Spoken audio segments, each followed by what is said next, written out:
Good afternoon, everyone. Thank you so much for getting some time off just to join us on this webinar that we have for this particular day.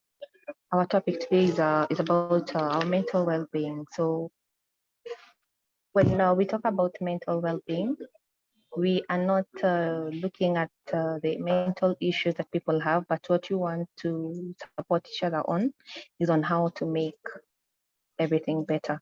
So we have a guest speaker by the name Fredrick Moenga who will be joining us today.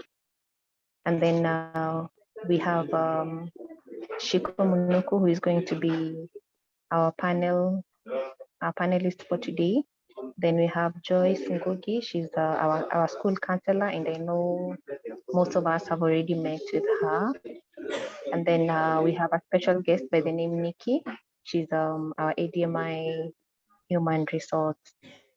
So I want to welcome all of them so that we can just start the discussion and just have an interesting afternoon together.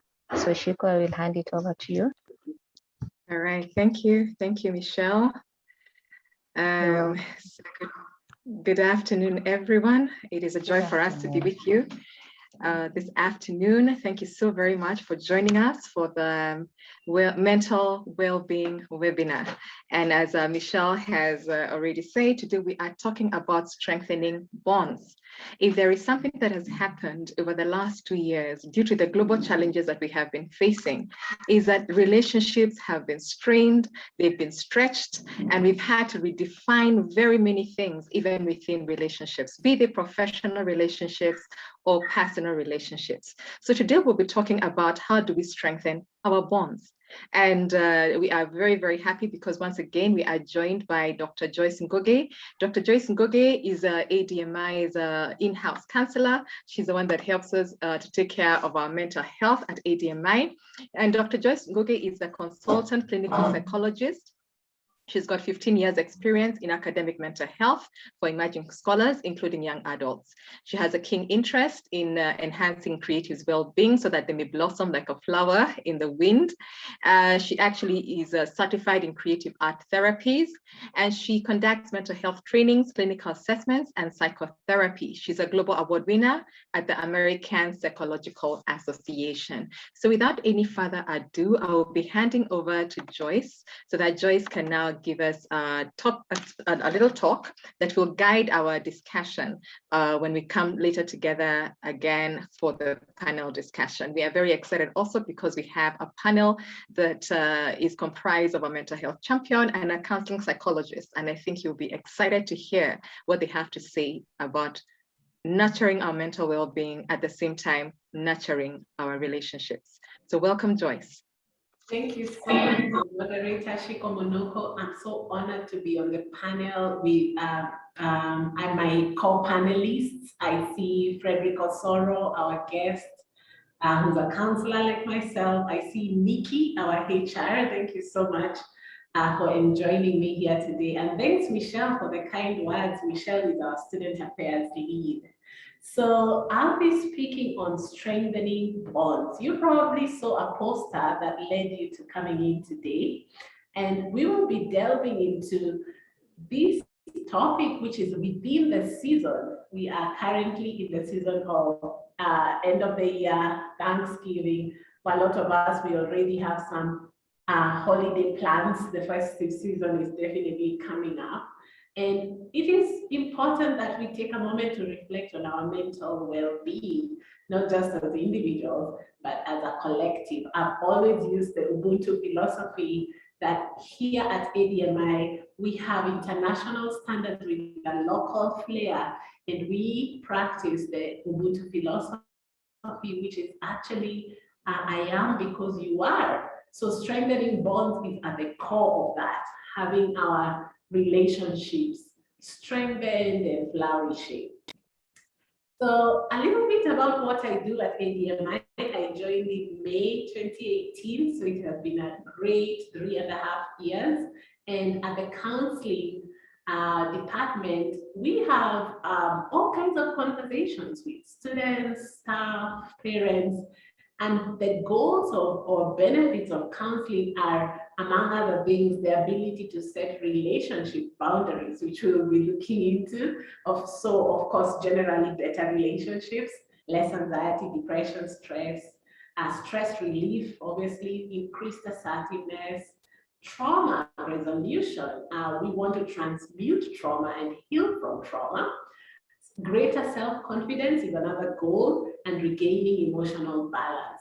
So it's been so amazing working with majorly emerging young adults, because at this life stage, you're all very idealistic and have a very good sense of your value system. A lot of you now in this stage of emerging adulthood are internalizing your value system, and you're also highly, highly idealistic, which makes for very, very, very great conversations. It's been amazing to be at ADMI. So we'll be looking at navigating difficult relationships, establishing healthy boundaries in relationships, thriving and surviving. I'd rather change the word surviving to flourishing. We don't just want to survive, but flourish in adversity. And then the healing power of gratitude and resilience. So why do you think we should strengthen bonds? I'd like each one of you to exercise your fingers now, go to the chat, and looking at this picture, relationships shape your life the most. You might think of different relationships with different people in your life. Why do you think it's important for us to strengthen the bond? So I'm going to take some sharing from the chat. Think about who you are in relationship with, maybe your family, your friends, your spouse if you have one, your boss, co-workers, your mentor, your lecturers at ADMI, the wider global netizens community, and so on and so forth. So I'd like to know, why do you think it's important to strengthen bonds? Ciku, do we have any chats yet? None yet. Okay, I think people are thinking about it. I see one. Okay, all right, there's one. Yeah, he says it creates she says that it creates a conducive environment. Yeah, I love that. And actually, when relationships are working, there is a conducive environment. I can take one more. Why do you think it's important to strengthen bonds? Yeah, do we have any other, Ciku? Yes, we do. I think Felix says bonds give us a sense of belonging and some extent identity. And Lawi says to complement each other and also to bring the best out of each other. Oh, I love that. All on point, right? On point. Thank you so much. Yeah, sorry. The earlier one was from Grace. Bonds give us a sense of belonging and to some extent identity. So belonging, identity, complement each other, and just to make life work, basically. When relationships are working, there's a lot of effectiveness in our society, and so a lot of things will move. Thank you for those. Keep your comments coming why you think strengthening bonds is important. So I'll be alluding a lot to John Gottman, who is a global expert in relationships. He came up with this model that's in the form of a house. You can see the house there. The sound relationship housing, like 7 tips that are mostly geared towards couples and families, but you could use them anywhere. So we all know what difficult relationships are, and how then do we navigate them? Some solutions he suggests that the first one is building love maps. That means that really understanding the people around you and what they love, and what would constitute, a loving relationship with them. So in a sense, if you think about your favorite friend, do you know their favorite color? So if you were to build a map about them, do you know their favorite color? Do you have any idea of their favorite food, for example? So it's really, really important to explore the people with whom you are in relationship in order to really understand where they're coming from and what they actually enjoy to do. So that's one of the 7 tips. The other one is sharing fondness and admiration. This is particularly important because whenever conflict arises, you want to tilt to the positive, not to stick to the negative. So sharing fondness and admiration is at the heart of it. And you can see in this house model on the left and the right, it says that relationships are built on a foundation of trust and commitment. And so without those things, it becomes really, really difficult for relationships to be built or to be maintained. While sometimes relationships can go through some difficult seasons, if the foundations are right, therefore, you can navigate through difficult relationships within these states. And then there's this thing that's really interesting, and he explores it in his work. I mean, you could always Google Gottman, and it's really interesting that you can turn towards instead of away. So you could decide, instead of the scattering spirit, to have a more gathering spirit. So even as many tensions might be inside of relationships, you can actually choose to turn towards each other and decide to work on the same side, looking at the problem that is at hand rather than, moving and going distant apart. And then we have the positive perspective, really introducing a tilt or a focus to the positive. Sometimes during difficulty, it's not easy, because what is standing out is that difficulty or obstacle or barrier that's in the middle of the room. It's like the elephant in the room. But how do you tilt to the positive perspective? It is actually possible to begin to look for how you can counterbalance the negative with positive. So instead of complaining about all the things that are wrong in the relationship, you could begin to ask yourself how you got into that relationship in the first place and how you can restore the positivity inside of the relationship. Okay. So the fifth tip on navigating difficult relationships, according to Gottman, is managing conflict. Now, some people are just really, really good at conflict management, and they can handle multiple demands. Some people are quite stressed, and it actually brings them down when they are told to actually manage a conflict. And so you might want to increase some problem-solving skills in the area of conflict management. Some of it may be problem-solving skills, but on the other hand, you may want to think about emotional coping skills. So while you could actually tackle a problem to its reasonable conclusion, sometimes you just need to let go. So sometimes there's nothing more to do, and all you need to do is to release that. Ever seen on the road sometimes when a driver, or I don't know if any of you have done this, you cut somebody in the middle of the road, and then you still have some words inside of you that you want to speak, and the other person also has some words. Usually, mostly they're insults, they're not very kind words.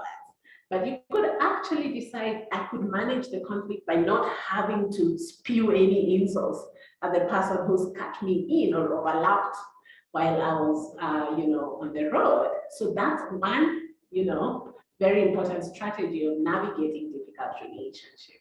And then number 6, make life dreams come true, especially for families. A lot of you in the past webinars have asked continually about how then do you navigate difficult relationships inside the family. I would say that over time, the family has a life cycle, just like the individuals have a life cycle. And to make life dreams come true is a very, very great way of actually making relationships sound and making them work. And then lastly, of course, creating shared meaning. And actually, Gottman talks about family rituals, family events. During the festive season coming up, you may want to really consider how you can be intentional in creating shared meaning by maybe celebrating the people in your life during the long holidays. So those are just some of the tips from the Sound Relationship House model. Gottman proceeds to talk about the 4 horsemen of the apocalypse, which means the 4 risks that would make relationships break. So aside from how to build a great relationship, there are some 4 things that can happen that are very dangerous in relationships. And stepwise, usually it begins with criticism. Being a little overcritical of your partner in a relationship is quite dangerous. The reason is in this case, you are actually being critical about the person and not really talking about the actual maybe task or issue, right? So when criticism comes in, one way you can replace that is just a gentle startup, knowing how to build a good context, a good environment, a good space, a calming language in order to bring up an issue. It's really, really important to even use I statements. That means that instead of going, oh, you made a mistake last night, instead of going you say, I was really hurt. So you're replacing the you with the I. That way somebody doesn't have to feel defensive, all right? And therefore you can also focus on how you felt and what else can be possible in a gentler way. Then content is another big risk while establishing healthy boundaries. It's usually a consequence of criticism that has just grown and grown and grown. And content in Swahili, we call it darao or mandarao, all right? So if you throw your hand at somebody, you're in contempt of the person. And instead of that, you could replace that with appreciation. And we'll look at some ways that we could practice gratitude, okay? And then defensiveness. This is really common because in our culture, we don't have enough training on how to establish healthy relationship boundaries. And so we're in a very blame shifting culture. And that actually gets the other person really defensive. As I said earlier, if you use you statements, you say, you did this and you did that, the person is most likely to be just raise up their defenses. And instead of that, it would be quite wise to take responsibility instead. All right.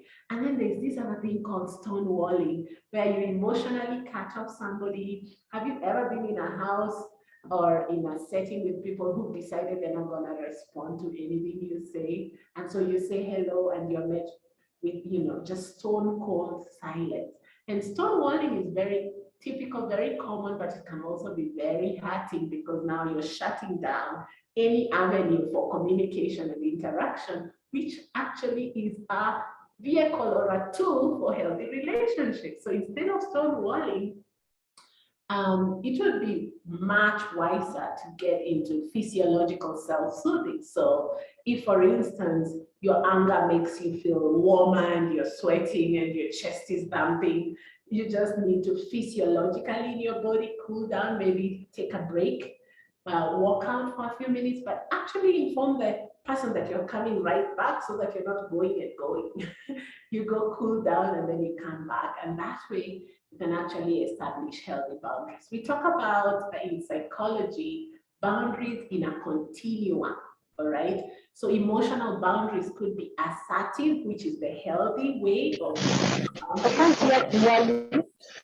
they could also be passive or aggressive, and sometimes passive aggressive. So out of these 4 different emotional boundary types, assertiveness is the most preferred type of a boundary. When you're being passive, you're being a doormat, all right? You're allowing anything and anybody to dictate what can proceed in the relationship. When you're being aggressive, you're trampling over other people's rights and you're over-dominating. And when you're being passive aggressive, it's the combination of being a doormat as well as being quite over-dominating. But instead of those 3, the best way would be to be assertive, which is right in the middle, which means that you would negotiate and compromise. So for instance, if your friend would like you to perhaps accompany you for lunch at a particular restaurant, you could say today, we go to your restaurant, but tomorrow we go to my restaurant. So that's being assertive. That's kind of saying, okay, we could actually compromise and have, a really nice time together. I really don't like your choice of restaurant, but since I respect you and I want you to enjoy it, let's go and have lunch there today, and tomorrow we'll take my choice. How about that? So that's actually a healthy way of setting up boundaries. And so at ADMI, as I said earlier, we do follow international standards with a local flair. And so we would like all of us here to be thriving and flourishing in diversity. A lot of us here are from different backgrounds, and it will just take some kindness, some tolerance, and, an accommodation for all our different diversities in the tapestry of human beings, so that we can all live together in harmony. Can you imagine if we were all the same? That would be a really boring life, wouldn't it? So it would be really, really wise for all of us to really create for ourselves and for each other, a space to thrive and flourish. Now, if you look at this picture, what do you see as regarding thriving and flourishing in adversity? Let me take some sharing from the chat.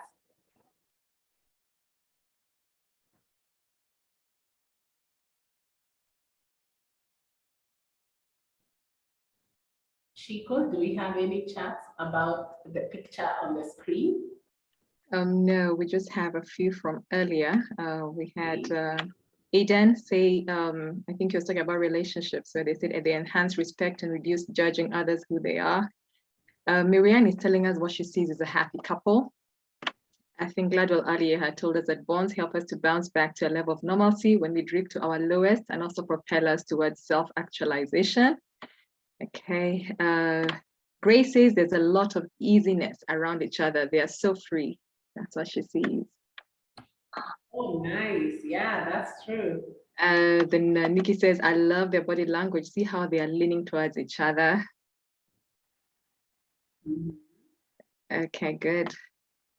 All right. Let's see more and more chats. Let's take some more, no problem. Okay, so there's someone says, I see joy and freedom and connection. Lydia says, a happy couple. And Grace says, the lady seems happy. Okay. Yeah. Yeah, somebody thought it was a couple. Yeah, yes, it's a happy couple. That's what somebody sees. Okay. There's somebody who says they appear comfortable in each other's company. Mm-hmm. Yeah. Yeah, that's amazing. Thank you for that. I know there's food coming in. Yeah. Okay. So I think we can keep them coming, no problem. So lastly, I need us to do a little exercise. And before that, I want to explain the healing power of ingratitude and resilience. So we know that the benefits of gratitude are improving physical health, improving sleep, psychological health. Gratitude, or being grateful, increases empathy. And we all know what empathy is. That is putting yourself in somebody else's shoes, all right? It actually reduces aggression when you're grateful. It increases social connections. So you're gonna have more friends if you're a more grateful, positive, optimistic person. And then it enhances self-esteem, helps you feel better, especially when life is knocking you down with a lot of challenges. And of course, it improves your mental strength. So you actually have this ability to be strong and resilient and bounce back from really, really torrid circumstances. So I'd like you to really consider gratitude as we are closing in on the year. Of course, I'm going to say happy Thanksgiving and happy all the other holidays. But there are some YouTube links here I may not have time to show you, but there's a way that gratitude can be practiced that you're probably not doing yet or you haven't considered yet. And this would be a nice link to watch the 6-minute video on that. And the World Health Organization also came up with a night compassion and gratitude exercise. It's a long 22-minute video, so I'll not have time to show it here today. So check that out. I think it would be really nice to look at different exercises and ways that you can actually practice these, whether you're alone or in company. It's a very sure way to strengthen bonds when you're grateful. So I'd like us to practice a loving kindness meditation exercise now. So I don't know in which locations you are, but I'm just going to ask you to get comfortable and set aside a few, seconds or minutes now. This exercise is best done when you can set a specific time during the day to dedicate to loving kindness meditation. All right, then find a comfortable position. So just look at how you're seated, and if you're actually in a comfortable place, you can close your eyes, relax your muscles, and breathe. Practicing deep breathing is a great way to relax. So if you have a comfortable place, hopefully you're seated or standing, whatever works for you, I'd like you to focus on a feeling of inner love and kindness. So if you're currently not feeling that, it's okay. You may want to consider trying to generate it. If you're not able to get to this space of inner love and kindness, it's still fine. It's okay. I'd like you to thank yourself for all that you do. Thank your legs for carrying you, your eyes for looking, and your hands for doing things, you know. Just take a moment to do that.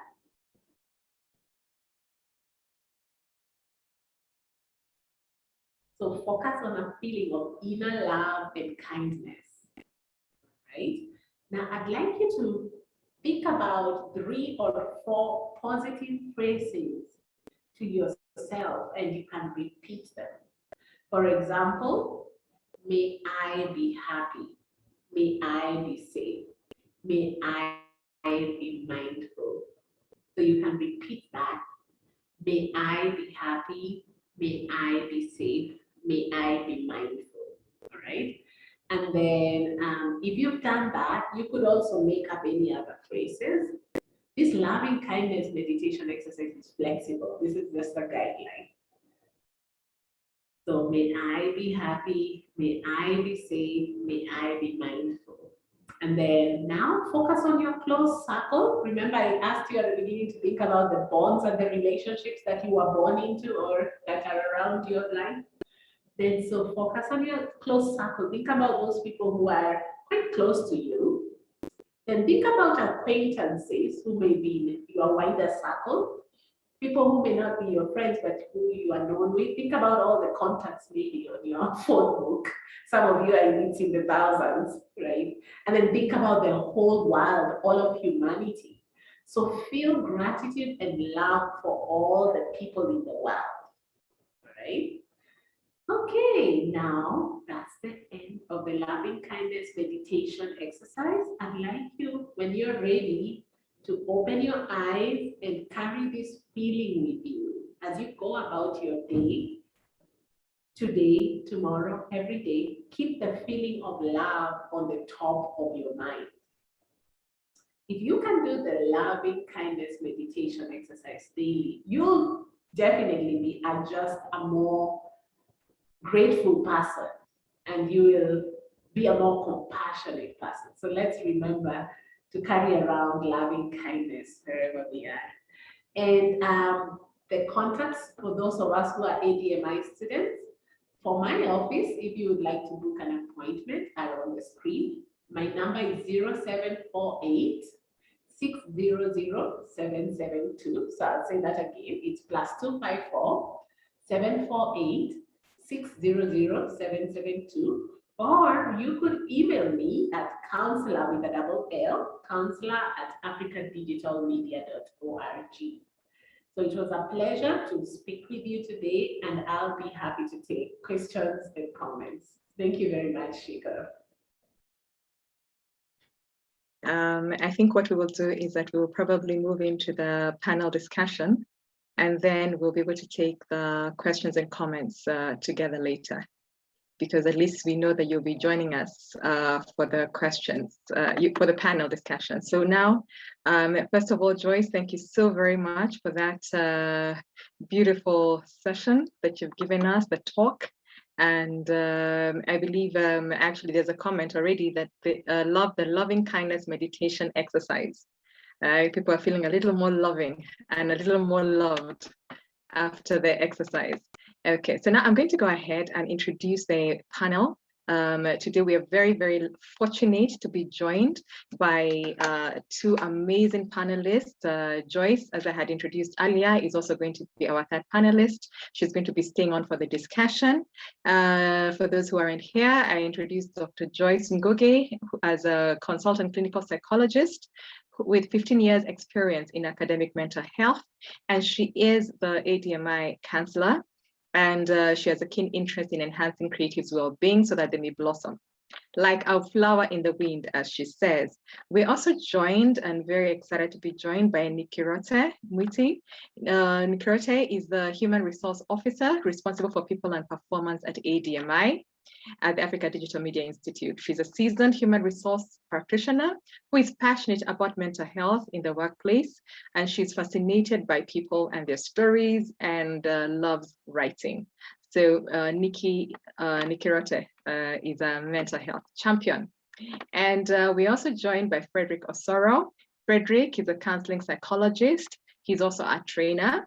And Fredrick is also the branch administrator at Kipco College in Thika. Therefore, he has an understanding about mental health within academic institutions. So I want to just extend a very warm welcome to Nkirote and Fredrick. You're most welcome. And Joyce, welcome back to the panel. So first of all, I'd like to just hear from each of you, what is your feeling or what did you take away from the talk we've just had from Joyce? So maybe I can start with Nikki and then I'll come to Fredrick. I think it's ladies first.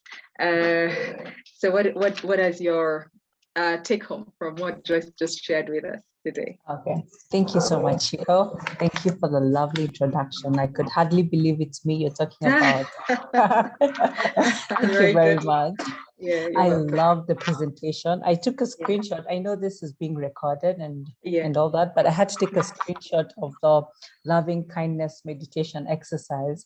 Yeah. Oh, I'd love to do that again. Oh, okay, I couldn't do it in the office, but I can't wait to do it at home. Yes. I can't wait to do that. My huge take home was about the 4 horsemen. Yeah. Oh, that was deep. That was deep, especially all of them are really critical, like how to avoid criticism in relationships and how they totally destroy relationships, and especially the aspect of contempt. I think many people don't realize how harmful contempt is. You know, once you feel, I think content is something that's really hard to recover from, you know, once it creeps into a relationship, that's really hard to recover from. And the simple way to avoid this, as Joyce was telling us, is just to appreciate the other person.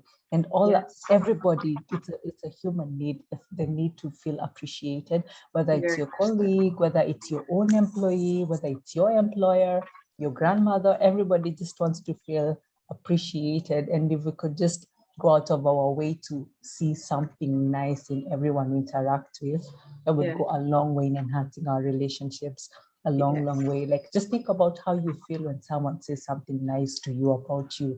You know, it just totally changes the trajectory of your day. Yes. You know, the day looks brighter, life looks just so amazing just because somebody noticed something amazing about you. So just having us reminded that, being reminded about that was my key home. So I hope those around me will see me practicing it. Yeah, that's the goal. Yes. Yeah, very nice. Thank you for that, Nikki. Let's go to Fredrick. How about you? What's your key take home or key takeaway from what Joyce has just shared with us? Yeah, well, personally, I also appreciate the presentation. It was very insightful. I took the various points from the Sound Relationship House that people must turn towards each other instead of turning away, and many other points that were shared, that in building a sound relationship house, though still we are focusing on other relationships. I was liking the way it was coming out from the family as the main system, because we are products of the main system, the family, and whatever responses that we are giving in other relationships borrow from that family relationship. And therefore, if these factors are not well looked at from the family point of view, we are not able to keep proper relationships and proper boundaries that will enable us to interact with others better. Wow, it was a very, very great presentation. And I hope that the other members who have attended this forum have also benefited the same way I benefited. Yes. Okay. Thank you for that, Fredrick. You've mentioned something about how, when the family relationship is affected, whether it's a parent to child or between spouses, regardless of the age of the child, often you will find that the pain that's there sometimes spills over to even the workplace. I think you've mentioned how, like, if we don't learn how to have correct boundaries when we're at home, correct boundaries away from the office, it becomes very difficult to now come and respect other people's boundaries, in the workplace. But before we go there, maybe I'd love you both to give a little introduction about what is your, because today we're talking about our mental well-being. Nobody can ignore that aspect of themselves and be whole completely. So I'd like for you both to just maybe give us a little background about what is your relationship with the topic about mental health? What is what has been your journey as far as nurturing and taking care of your own mental health? And then we can come a little deeper into relationships. Do I go ladies first again? Niki.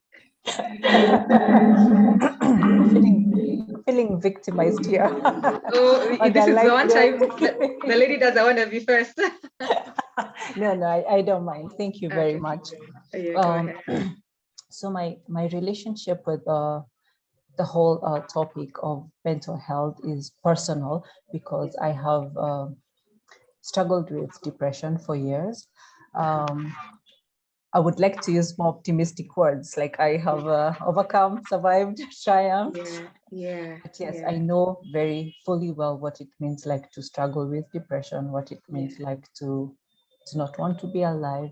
I feel that deeply. And so because I'm on the other side of the valley, to stay, I believe, I would like my experience to be able to ignite hope, even a little bit of hope in anybody who's struggling with mental health issues, or who knows somebody who's struggling with mental health issues.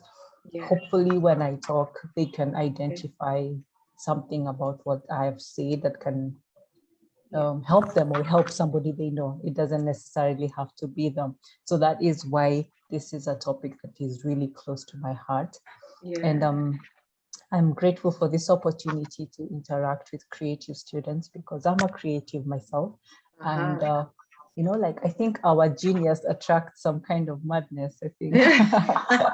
There's a fine line. Yes.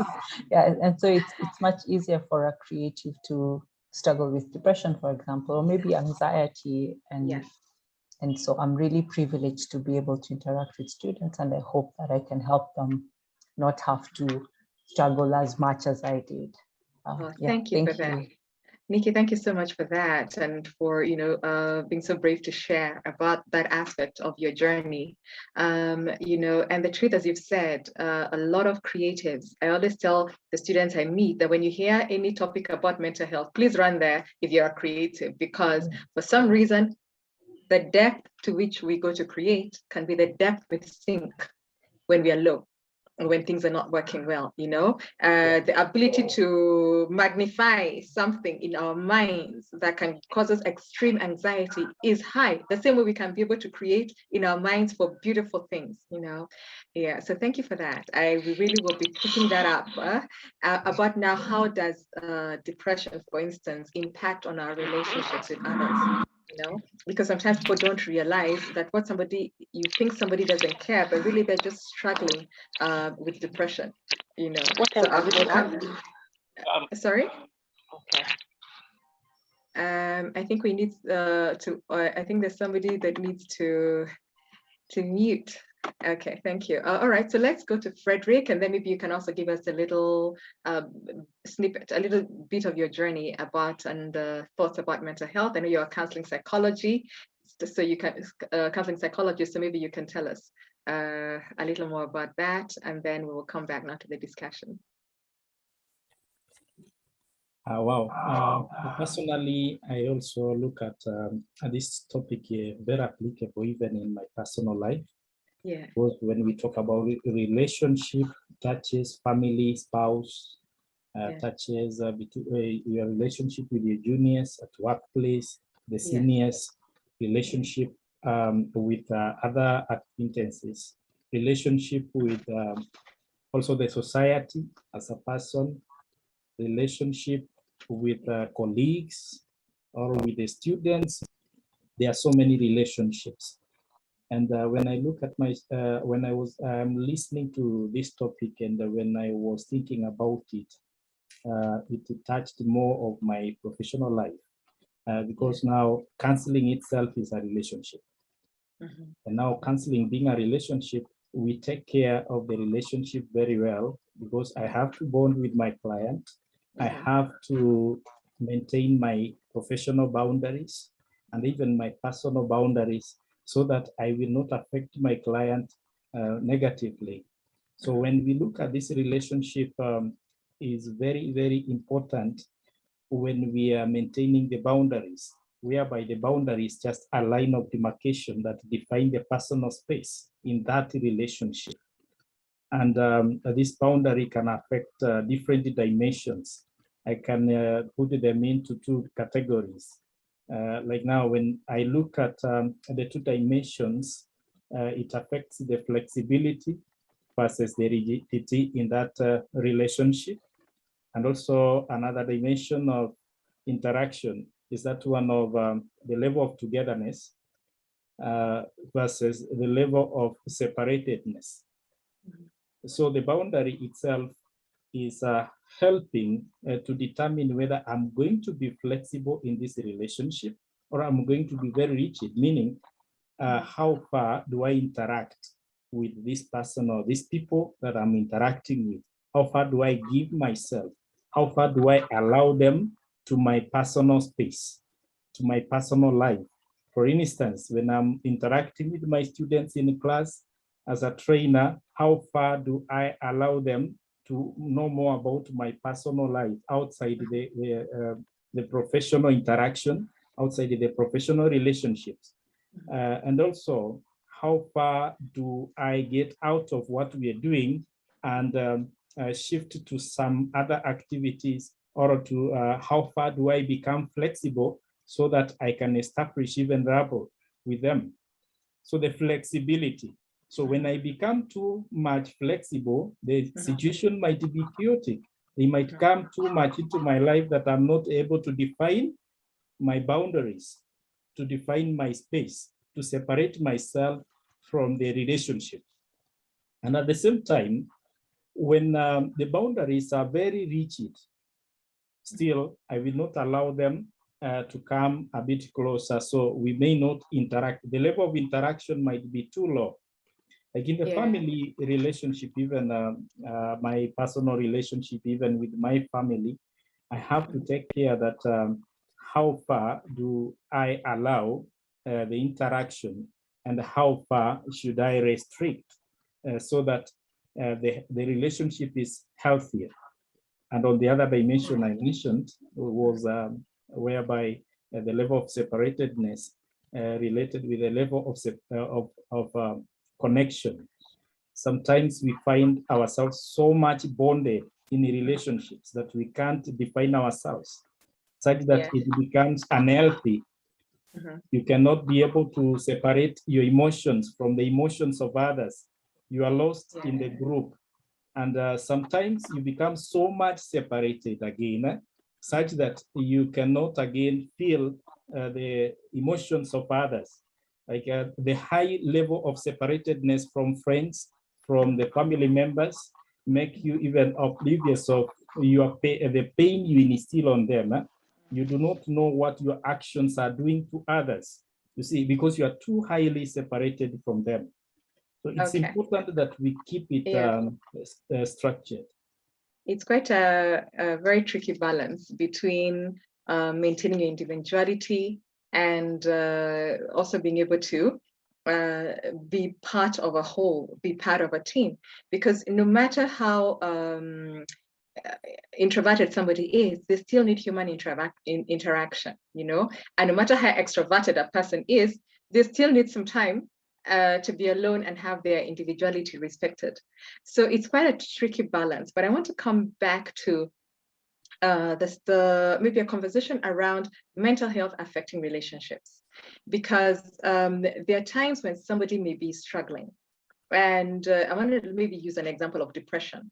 If somebody, for instance, a parent has a young person in their home that seems to be lethargic, seems to have no energy, seems to have no drive, seems to not want to do anything.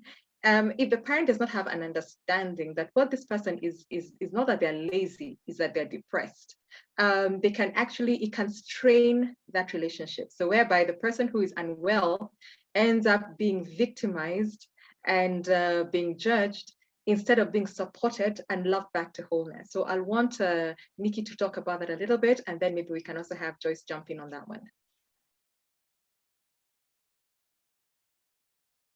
Sorry, you're muted. Okay, now I'm okay. I really felt it. I really felt it when you spoke about how if a parent has a child who's suffering from depression and they get to be really misunderstood because people are like, why don't you have energy? Why don't you want to do things? Why don't you show up? I really, really felt that.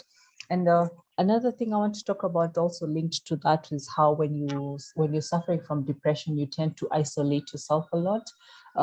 Which is the exact opposite of what you need to do, but because at some point you don't know better and you don't have the energy for human interactions, you tend to isolate yourself. And people really misunderstand that. Speaking from personal experience, like when I was suffering from depression, I wouldn't want to pick calls.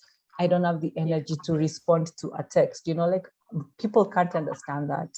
Even now that I'm fine, I'm like, how much energy does it take to respond to a text or pick up your phone? But at that time, like I simply cannot have that conversation because it takes too much effort to pretend to be fine or to answer the other person's questions. Or also you don't even have the words to articulate how you're feeling. And so if somebody asks you, how are you doing? You don't even know where to start. And so it's so much easier to just never pick up the call. Like, I think if I would get a headache if my phone rings because I'm like, I can't handle this. But then also knowing that the other person does not understand. Like I lost so many friends because I never pick up the phone. I don't respond to text. And it just calls for understanding on the part of the other person. So later when I'm feeling better, I would reach out and be like, I'm sorry, I couldn't talk to you. I just wasn't feeling too well. People who understand you will accept you back, when you're fine. But other people will take it rather personally, like why would you pick up the phone? But now that I am self-aware, I know the importance of community. So what I now do is if I feel like I'm getting low or I'm about to have an episode, I really reach out to, I've identified my support system. I know the people who I can really lean on to, because I know that isolating myself will just push me further down that hole. So anytime I would like to encourage our listeners, I was gonna say viewers, our listeners. They're both. They're both. When you feel yourself going down that rabbit hole, not everybody, of course, can be your support structure or your support system, but you've identified people who you can just call and they will know what to say, or who can just be around you and you feed off their positive energy. And slowly you get out of that hole. Speaking also of strained relationship is when you're suffering from depression, speaking from experiences, you have a very warped sense of your identity. Like I struggled a lot with, who am I? Like, who am I? What is my worth? What is the value that I'm adding to the world? At that point, the depression tells you that you're of no value, you're of no use, that you're a burden, and you're burdening people, and people are having to find out how you are, or you're accruing all these hospital bills and you're such a burden, and you wallow in all of that. What I found to be really helpful for me is, I'm sorry if any of my listeners is not into faith, but whichever faith you are, whichever faith you profess, whether you're a Christian, a Muslim, or Buddhist, you need something to hold on to. You need an anchor, something to make sense out of life. I admire people who are able to do all that without faith, but for me, I needed faith to help me make sense out of life and give me a healthy sense of identity. So I overcame that feeling of lack of identity, lack of a feeling of self-worth by telling myself, what does my creator say about me? But what I want to address is now how lack of an identity affects your relationship is you become a very needy person, and it's very annoying to people around you when you need them to affirm you, you need them to reassure you of your worth, you need them to validate you. The truth is no other human being can do that. There's no human being who can do that for you constantly, sufficiently. They could try, but they really cannot. And you need an infallible source for that. And the only infallible source we find is God. Speaking for myself, like someone whose opinion of you does not change from day to day. But so when you're suffering from depression and you don't have a healthy sense of identity, how it will affect your other relationships is looking to other people for what they cannot provide. Only you and God can provide that to yourself. So I'd like to encourage our listeners again to work on that feeling of identity, define for yourself who you are, things that are not changeable, like your identity is not somebody's girlfriend or somebody's wife, because that can change any moment. But very good.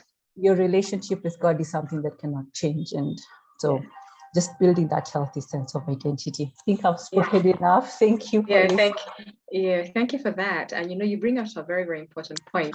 I often tell people some of the love songs we listen to, in reality, you can imagine like the song like "You're My Everything" and "Everything Is You." It sounds so romantic, but no human being can be able to handle being your everything. I mean, it's not sustainable. No one can be everything for you at every point, every day, all the time. I mean, as you say, that is only God that can do that. As far as human beings, I mean, even if I often ask people to picture it, and as you picture it, you feel tired. Just the thought of being somebody's everything, being the total source of their joy, the total source of their self-esteem is exhausting.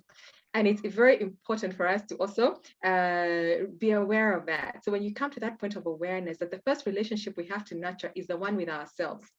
A healthy relationship with me, a healthy relationship with my creator, then it empowers me to have healthy relationships with the other people outside, because if I need everybody to validate me, the day comes when they can't, and then you crumble. So maybe Joyce, you can jump in a bit. I don't know what your thoughts are on what we've just discussed with the discussion so far, especially as far as how a lack of an understanding of a mental health issue can, greatly impact on our relationships. Yeah, thank you so much. I'm just so blessed to have listened to our HR, Nikki, and especially highlighting the role of spirituality when handling depression in her journey. Depression is a really important thing to look into because it affects 1/3 of our population at any time. So it's one of the mental health conditions. Of course, there are many more. And that personal experience was very touching. Thank you for sharing that. I also listened keenly to Fredrick Moenga, and he spoke about the role of counseling and the therapeutic bond that is created right there. And that relationship is actually what we call a corrective emotional experience. And so with counseling and psychotherapy, we have a chance to have a loving, caring person listen to us and over time actually begin to thrive and flourish again. So thank you so much for that. And of course, you also highlighted boundaries and togetherness and separateness. I like to call that bridges and gates. Our relationship boundaries is what we all have to work around. Do you put up a gate over here, and completely separate, cut off, or do you put a bridge and be connected to people? And in most cases, the people in whom we are in relationship with impact us, and we can also influence them. And it would be amazing if we can transform our relationships, not just cut them off. Of course, if they are quite toxic and quite volatile, then we do need to consider cutting off several relationships. But there are some relationships that are not easy to cut off. They're not easy. It's not easy for me to wake up and just say, I'm no longer a daughter or a sister, or a mother, for instance. But in those instances, we can actually transform the experience of ourselves inside of those relationships. And so to your question about exactly how it will impact us as students or in the academic journey, I would say that if we can strengthen bonds in relationships that are working, it can help us to cushion ourselves in instances where we have other relationships that are not working. So looking for, as Nikki said, safe spaces where we can talk, looking for support systems, and fostering those and really, really cultivating and investing in those. And so those become our fallback places when things are rough and we need somebody to speak to, you know, then actually we know that we could go to a trusted colleague, a mentor, a counselor, a friend, and that would be a good strategy. So I'd like all of us to just take that challenge up and really create a plan. Don't just be aimless around, you know, strengthening bonds. You have to be quite deliberate and intentional about creating spaces where you thrive and flourish. I also liked the focus on self-individuation of our students because most of us are in emerging young adulthood stage.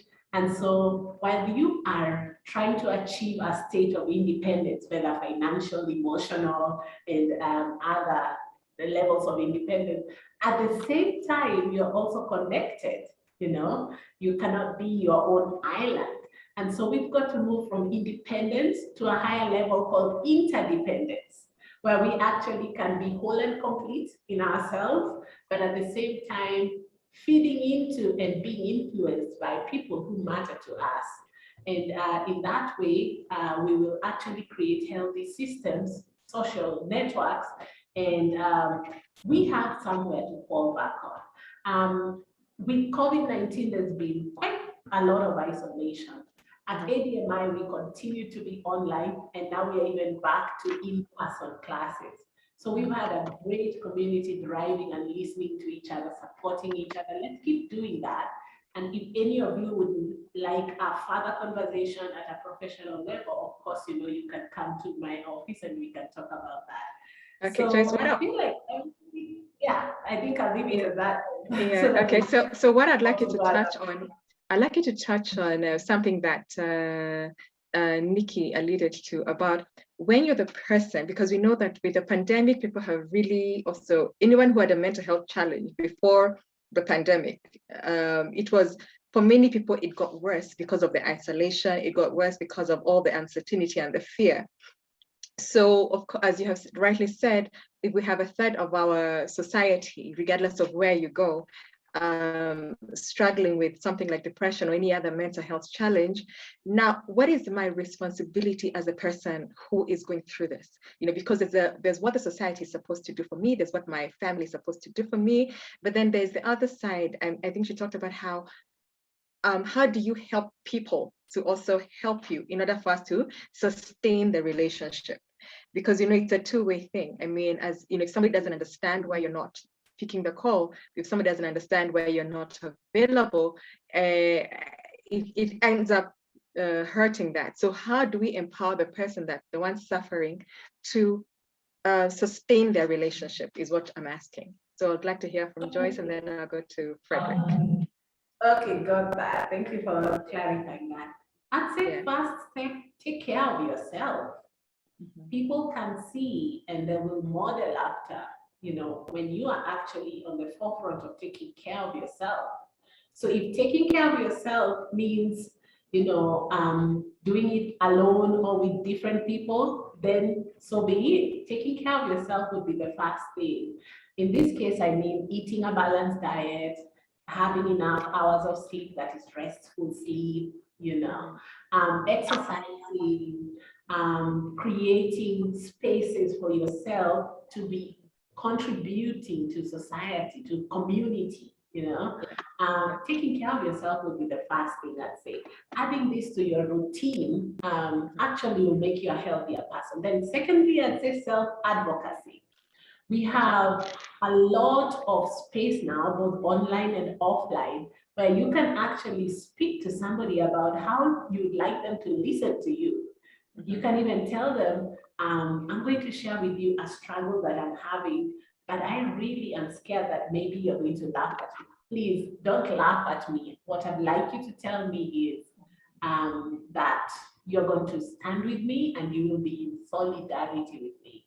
So because unfortunately, mental health conditions are highly stigmatized.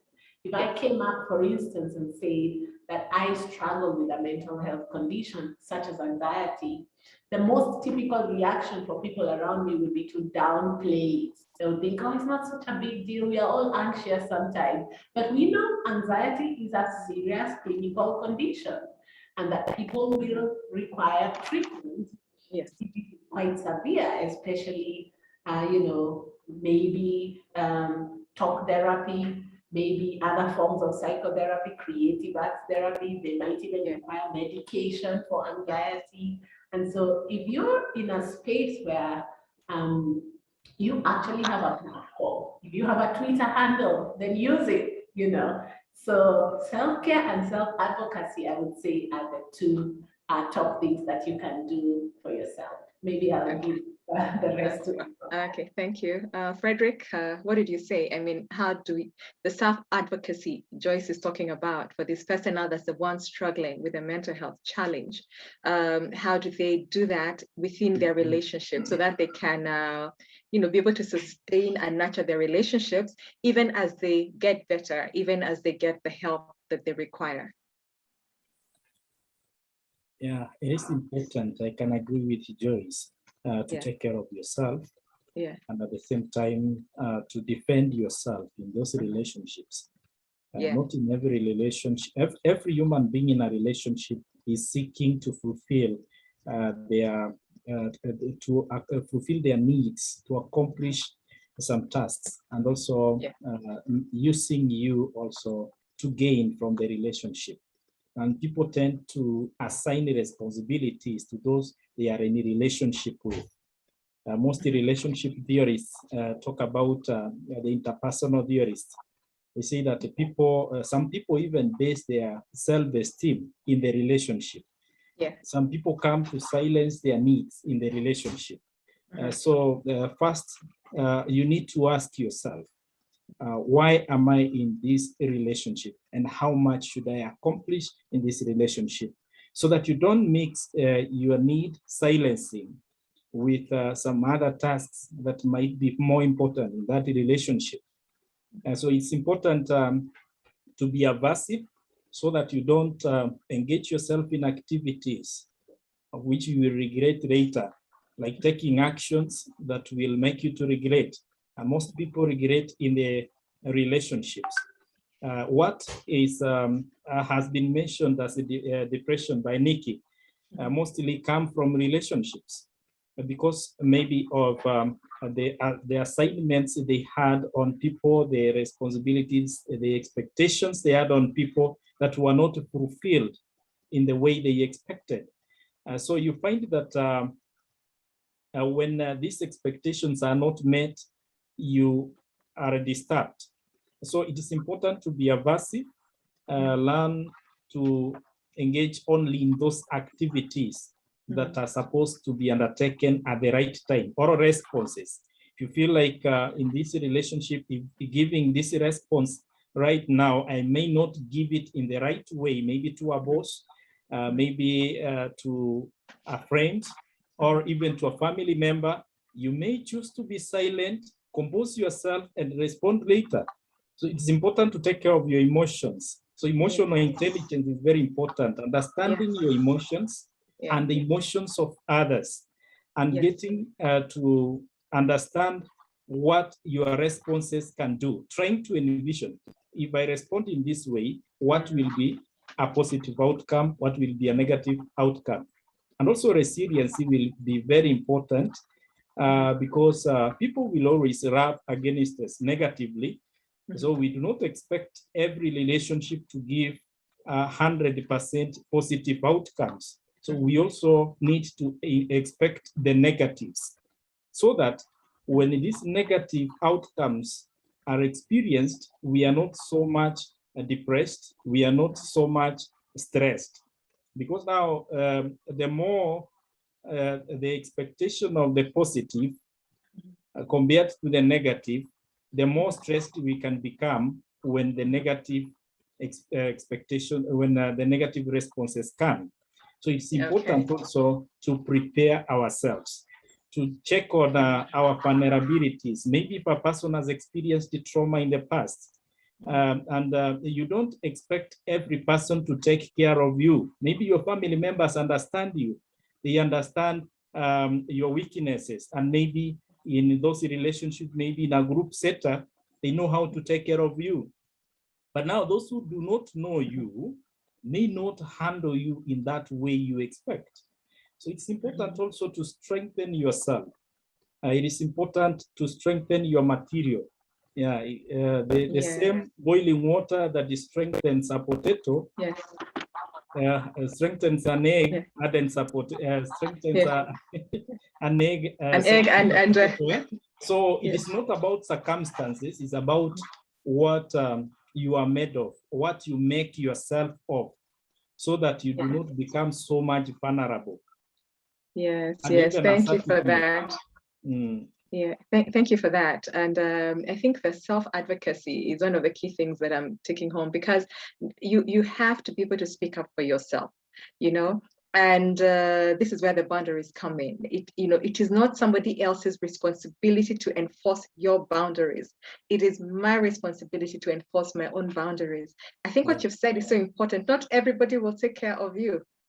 You know, not everybody will come into your life and be ready to take care of you and be fair and kind, you know. So it's us to now establish, first of all, our self-value, you know, so that you know that because I'm valuable, therefore I deserve goodness, you know, because I'm valuable, I deserve respect. Because I'm willing to also give respect, then I will know when I'm not getting it back in return. And I think maybe to go back a bit to something Nikki said about how when you're going through some of the mental health challenges, even your view of yourself is so distorted that you do not realize, it takes a while for you to realize that, look, this is toxic for me. This is not love that's coming to me. I actually don't need this person in my life the way I think I do.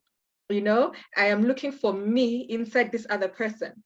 And sometimes we find, even with some of the challenges we find in relationships, be they personal relationships or professional relationships, it starts with me not being happy with me not being able to accept who I am, with me not being able to see myself the way I am, and then not expecting other people to take care of me. And I think once you become an adult, this thing called adulting, the sad thing that comes with it is that you're the one to take care of you. Now it is all you taking care of you. It's you to speak up for you. You know, so I want us to talk a little bit about now when we're navigating difficult relationships. And I think we've already started on that, you know, because me empowering myself to voice my needs, you know, I think one of the things women do is that sometimes we expect men to read our minds. Children expect parents to read their minds, especially when they become young adults, and that doesn't happen. Or in the workplace, expecting my boss to know I need this kind of support. It doesn't happen. And that's a challenge we have. So maybe Nikki, you can start on that, and then I can have Fredrick and Joyce jump in on that. I mean, voicing my needs, empowering myself to speak up and be able to ask for what I need.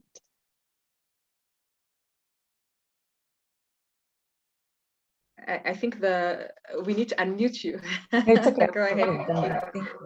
Go ahead. So for you to, the building block for this, I am going back again to identity. I'll sound like a broken record. You cannot advocate for yourself. You cannot speak up for yourself. You cannot enforce a boundary. You cannot do anything when you don't have a healthy sense of self. So once you've established who you are, you're comfortable with yourself, you've accepted yourself, that way you're able to, even what would have otherwise seemed like what are we calling them? A difficult relationship, even what would have seemed like a difficult relationship eases, because a lot of the strain that comes in relationships sometimes comes from misunderstanding or lack of goodwill. You know, like when you're suffering from depression and you already have a low sense of self, you assume the other person is viewing you the way you're viewing yourself.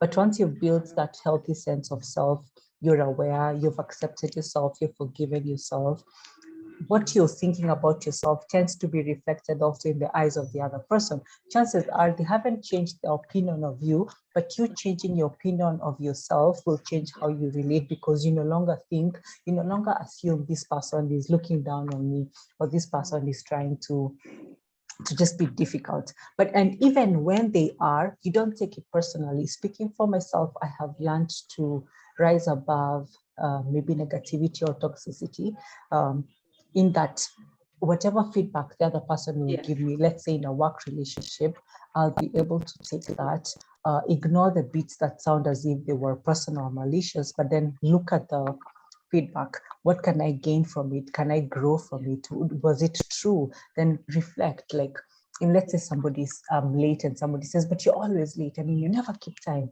When you have no sense of healthy sense of self, that will ruin your whole day. You know, you'll just keep repeating that in your head and all that. But when you're self-aware, you're like, you evaluate, you're like, is it true? Then you're like, was I late yesterday? Was I late the other time? You're like, no, it wasn't true. It was just this one time. Maybe this person is projecting. Like, you're able to also give grace to the other person. Like, maybe there's something else that's going on in their lives, and you can quickly get over it. And if it's true and you are self-aware, you look back, you evaluate, you're like, you know what, I need to work on this. And moving forward, you can still relate to the person because you haven't taken what they're saying to heart. What I like to emphasize to people that a lot of the things people say and do to us are a reflection of themselves. It's not really a reflection of us, but you cannot be able to see that when you're undergoing depression. It's only when you're on the other side when you can look back and see, it's not about me, actually, it's really about them. And then I'll take that feedback from that strained relationship and use it to make yourself better. I think I have digressed. What are we talking about? No, but I like what you're talking about now, because when one of the most freeing things I discovered in life is realizing that it's not all about me. Realizing that somebody could actually be saying all these negative things about me, but it has nothing to do with me. It has to do with their self-esteem. It has to do with their insecurities. It has to do with what they're going through in their life. And being able to disassociate, you know, to realize that whatever they're going through has nothing to do with me. You know, when you have done all you can, when you have been the best you can, if somebody is still coming at you then in a negative way, it has nothing to do with you. It has to do with their sense of self. It has to do with how they view themselves. It has to do with how they feel about life. You know, it is not about me. And I think that's one of the most freeing things, even when it's in a situation where you're dealing with a partner, or you're dealing with a boss, or you're dealing with a colleague that's difficult, or you're dealing with a parent, even, you know, when you make peace to know, first of all, for the young people who have tuned in, knowing that your parents are human like you, they don't have all the answers, they go through stuff as well. I mean, you know, one of the things that makes men compassionate is when they become grown men and they realize their dad is a dude like them. Who is fallible, who's got challenges as well. And I think for me, that is one of the most freeing things that can happen, when you realize that other people also, even when you're going through your own suffering, they're also going through their own. And sometimes someone may speak to you in a certain way, not because of you, because of what they are going through. So you don't let it weigh you down too heavily, because it has nothing to do with you.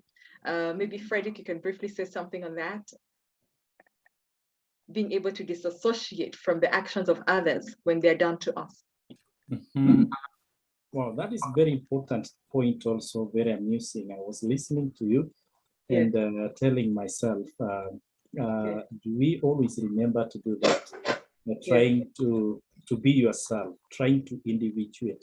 Individualism is also very important. Taking care of yourself, thinking about yourself, finding time for yourself, and not just going with the group. And mostly what helps people to separate themselves from others is trying to take care of these boundaries. in a way that you are not too much close to others, especially when you use the assertiveness. We used the term advocacy. I'm liking also the term. Still, I'm finding a sister term, the assertiveness. Being able to claim your rights without interfering with the rights of the others. Making sure that you are able to speak for yourself. You are able to tell a person, I don't like the way you are behaving to me, but still you remain connected. Yeah. So you are able now to have your different opinion, but still it doesn't separate you from the others, from the family. It doesn't separate you from the friends, from the group, or if it is in a company, you're working with your workmates, wherever you are, even in a class. You see, sometimes even in these adult classes, you find people want to complain or want to pass a certain comment maybe to the institution, and they could want to pass as an individual. But now a person is not able to go as an individual, want to influence the others so that they can go together. You know, it is a kind of a defense mechanism. And there is a theory that normally we use, Joyce, that theory we call gestalt therapy. We call it a resistance to contact, that you resist to get into contact with the reality. It's a kind of a deflection. You run away from reality, or even you are trying to move with the group. You are trying to find a way you cannot go yourself and present yourself as self. So if we can always change and try to present ourselves in the real self, that this is me and this is what I want. And this is us, this is what we want as a group, so that you are able to differentiate your emotions from the emotions of others. This makes you accomplish more. Yes, especially for the young person, that's very, very important, you know, to avoid mob mentality, to know that your voice matters. You know, it is okay for you to be the one to say, for me, I did not understand. For me, I need this kind of support. For me, I need this kind of assistance. And part of adults, you know, one of the things, not even just for you, the young person, even for adults, sometimes, you know, the older people, having difficult conversations. I like what you said. You are able to assert yourself, but still stay connected. And sometimes when we are retweaking our relationships, getting them back into the right order, you must have a difficult conversation, you know? So maybe Joyce, you can give us a few tips on how to go about these difficult conversations, because at that point when you tell somebody, when you speak to me in this manner, it hurts me. I'd appreciate it if you did not use that kind of a tone with me. You know, the person who was the aggressor may be taken a bit back when you start claiming back some of the space that you should not have given away in the first place. You know, or when somebody is coming on to, let's assume a lady in a workplace, and somebody is coming on to her in a manner that makes her uncomfortable. The ability to say, you know, you're making me uncomfortable, please, you know, step away, move away. You know, the ability to have those difficult conversations in order to maintain our mental health in a good place, and also sustain these relationships for the purpose they have been formed in the first place. Yeah, I really like the conversation so far, especially on the tips for difficult conversations. And before I go into that, I just wanted to dwell a little bit on assertiveness and sharing expectations. I saw a very wonderful comment in the chat there from Mr. Kemani Gedongo, still reiterating what we are talking about. And I feel like one thing that we haven't said so far is on entitlement. So while we speak about... Okay, we'll come to entitlement, but let's first talk about handling that difficult conversation. Tips for difficult conversations, stick with I. So instead of saying you did and you always do, stick with I feel. So for difficult conversations, when you use I statements, you can stick with how your experiences of the entire event or issue or obstacle or challenge, and therefore in that way you shift the focus from blame shifting. So that's one tip for a difficult conversation. The other one is definitely creating context. So maybe the place, the time, the person even, sometimes it may not be you who may need a direct conversation. If you're so angry, you may want to think about creating a context so that the difficult conversation can be effective. So a lot of times, you know, we just go straight for the jugular, and maybe it's just the wrong timing, wrong audience. Maybe you want to tell somebody something, but you may need to separate them from the crowd so that they're private instead of in an open place where everybody else is listening. So context, really get into the context. So I would say, you know, those are two tips. There's so many different other tips. I'm just looking at the chats and somebody is saying, so also specifically planning and setting aside a designated, routine to help you achieve your relationship goals is another way to deal with difficult conversations. And that is a very possible goal for a counseling session. So in a counseling session, you can actually get a way to motivate yourself and to pre-rehearse even, interactions and how exactly you're going to speak inside of a difficult conversation so that you don't lose motivation in the middle of it, and so that you can actually achieve the desired outcome. So considering going for therapy or counseling is a good idea. Okay, all right. I think you mentioned entitlement, and I think in today's world, a lot of us, it's not just the young people. I know people say young people are so entitled, but you will find that even even the rest of us, I'm not saying we are not young, but I'm just saying, you find people enter into relationships expecting so much, but not willing to give as much. And sometimes people are miserable in relationships because they have unrealistic expectations of the other person, which if they were turned around and they were asked to be the ones to meet, they cannot.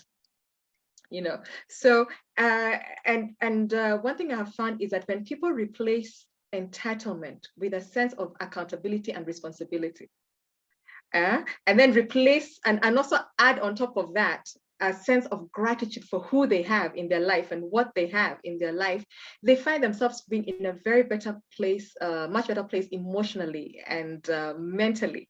So I don't know if we start with Joyce, then we go to Nikki. What are your thoughts around that space?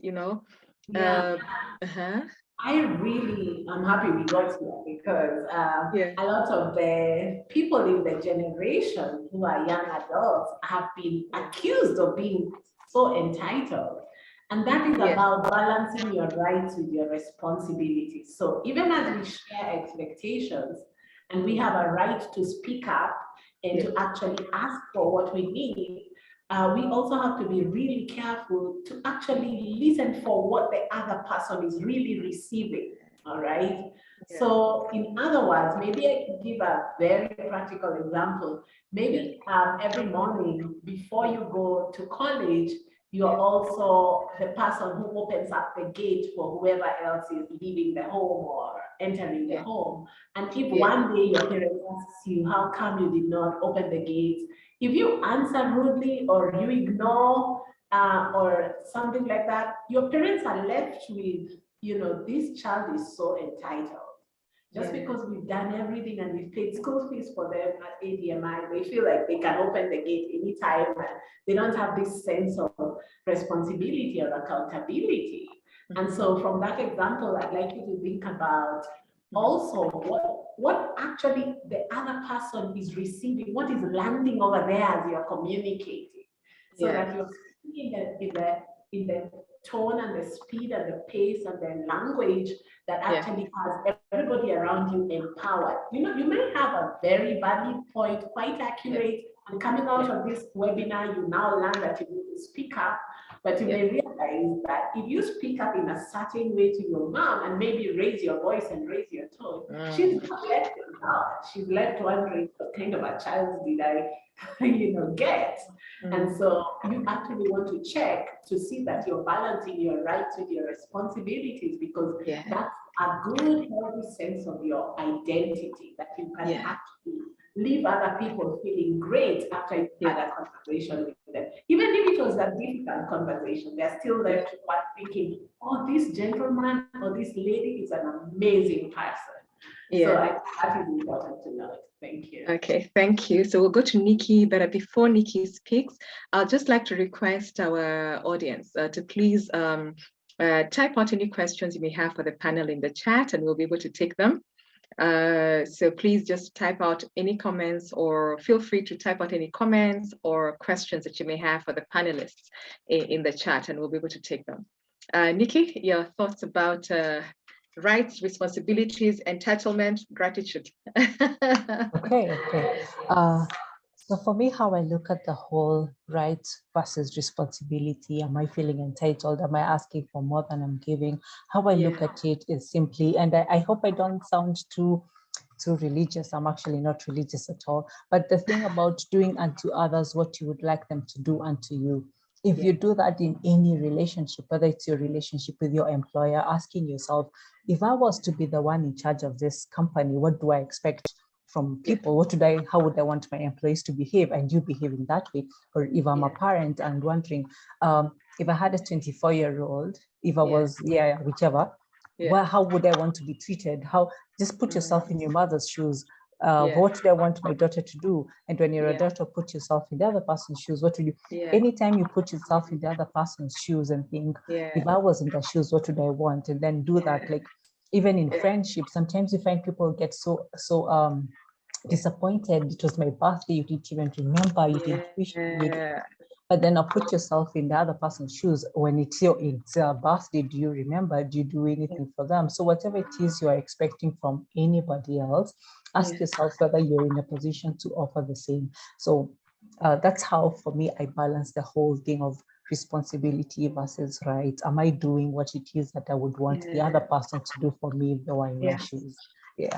I like that. I like that. Put your empathy, put yourself in the other person's shoes, and then see yourself from there.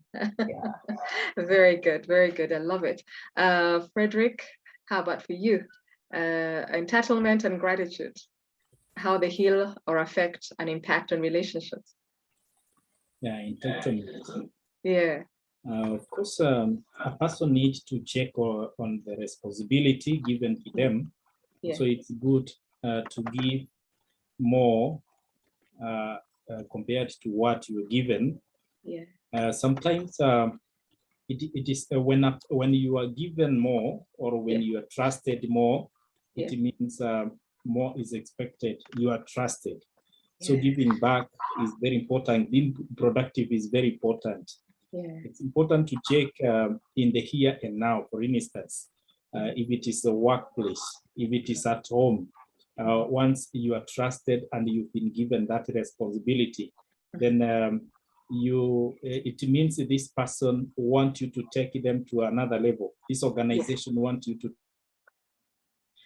So when they realize you are not doing what is expected, and maybe they may not monitor you more. Maybe the monitoring may not be more. You are given an opportunity to work independently, to utilize your mind, to utilize your creativity. Then it is important to use your mind and check. Some responsibilities come in a season. Another season, they are not there. It's also important to realize that maybe this season I have this privilege, it may not be there another season. So you take care and try to check. Still, you might be tested. Sometimes this kind of entitlement comes with a test. Maybe you're supposed to be taken to another level, and then you misuse that responsibility, that opportunity. So when such opportunities come, it is important to widen your approach, to open your eyes and be able to see what can you do. It's important to do it with your with all your strength. As if you are expecting something big, than just to relax, only to realize there was something that you could have accomplished. Very good. Thank you. Thank you for that, Fredrick. I see in the chat we have Mr. Kimani Kitongo, who says entitlement equals input minus output. And he's so this is very interesting, you know. And he says the social exchange theory and equity theory emphasize that outcome, which is entitlement, equals rewards minus costs. And we know in life that doesn't work. You know, there is nobody who can sustain a relationship that is healthy in the long run if they're the only one putting in. It has to be reciprocal, you know. And but I also want to say something, how some people think who you have is so bad until you go out there and realize who you have is heaven. You know, they say the grass is always green in your neighbor's yard, but what you don't realize, it's green where it's watered. You know, it is green where it is watered. The grass is green where it is watered. So when you're seeing people with healthy relationships, they're watering those relationships. Relationships take work, you know, relationships that are healthy, that are thriving. You know, most of them, in fact, have had to work through difficult times. And that's why resilience is so important in relationships. You know, we don't give up the first time we have a misunderstanding. You know, we don't give up the first time we try and communicate and we are shut down. We don't give up, because when you give up, then you miss on the fruit. You know, you have to nurture relationships over time. And resilience now becomes a very important aspect of healing in our relationships, or building relationships, or even rebuilding relationships that may have been strained or broken down. So maybe as we wind up, I want to request our panelists maybe to just tell us, what are some of your thoughts around resilience? You know, how does resilience help you as far as in nurturing your relationships, in strengthening your relationships, and also in healing a relationship? So do we start with Joyce, and then we come to Fredrick, and then Nikki? All right, thank you. I would say many of us lose motivation when we don't believe we have the capacity to actually work on our relationship goals. And so resilience is the capacity to bounce back after setbacks. And we need to actually believe that today we are now equipped and we can actually handle whatever happens inside of relationships. We were born into relationships. Relationships are a part of who we are. We are social beings. And so we define ourselves in respect to or in context of other people. So let us actually avoid a lot of the relationship problems that we've mentioned, you know, some of them being like feeling entitled, criticism, content, defensiveness, stonewalling, and the rest. And let us achieve true reciprocity. And by reciprocity here, we don't mean that transactional nature of relationships that I've seen with a lot of, you know, young people. That's negative. By reciprocity, we mean a healthy way of receiving and giving that actually empowers each other so that we can move forward together. Thank you very much. Thank you. Thank you for that. Fredrick, your thoughts on the same thing? Resilience in relationships. Well, resilience, I see resilience as the ability to continually apply yourself in the relationship, despite the challenges, despite the setbacks. That even if there are struggles in the relationship, you try to solve them, you try to check on, even if the rewards are minimal, you try to maximize them. You try to check on how to minimize those rewards, to bring to minimize those expenses, those costs. You bring them down with optimism. So a person who is resilient is also optimistic that there might be a change. You're working, you are hopeful, not hopeless. You feel like some help is coming, not helpless. So meaning you strengthen yourself, you borrow strength, and continue moving forward. Thank you. Thank you for that, Fredrick. Nikki, your thoughts on resilience in relationships? Okay, so how I approach the sort of resilience in relationships is I remind myself the kind of effort it would take to abandon this relationship of whatever nature it is and start afresh another one. I might as well put that effort in this one. Let's say it's a significant other and maybe times are hard. When you think about the effort to take to meet a new person and start discussing favorite colors, oh my goodness, that effort you might as well put it to fixing this one. Or if you're not having a good relationship with a sibling, I mean, you can't go out there and get a new brother or a new sister, and the effort it takes to convert a stranger into family, you might as well put this effort into this relationship that is strained. Of course, within reason, that is. Yes, very good. I like that one. You know, because it will all take work, whether it's with somebody new or with the ones you have. And the truth is that there are no perfect people, you know, unless you're one. You know, we haven't yet met any perfect person. So the fact, the same grace we expect extended towards us, we need to extend to others. You know, we're very critical of people who are weak in areas where we are strong, because we judge people from our point of strength, you know. And when we're able to sit back and think, how would I want to be treated in the area I am weak?